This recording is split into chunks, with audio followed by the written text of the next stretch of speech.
trying to make it more difficult for people convicted of crimes in the Old Town area to access that district. Brock Wilson was at today's city council meeting where the city updated an ordinance on crime in Old Town.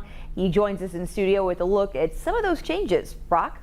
Rachel, city law in Wichita states if you've been convicted of a violent crime in Old Town, you're not allowed to return to the district. Now the city council voting to make sure even more people are penalized if they've committed a crime in Old Town.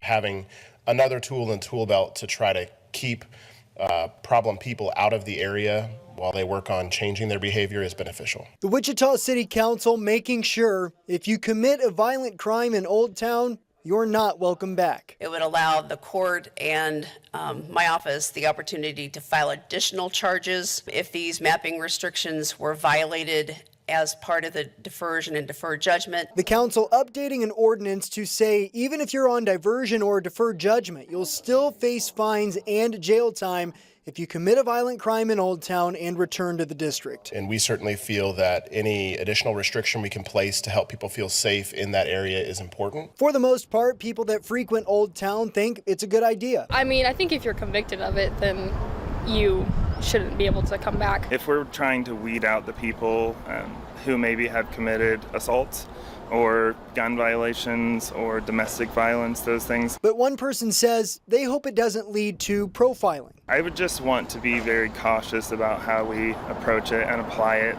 to make sure that it's done in a way that's fair. Others question how it will be enforced. If they were to commit another crime, then obviously you would figure out who they were and you could give them that fine. But if they're just wandering around and not doing any crimes, then it wouldn't really do anything. But the city law department says the goal is not necessarily to locate people in Old Town that aren't supposed to be there. We just wanted to include language to allow that as a sentencing tool and a tool for our office to use as regarding diversion conditions.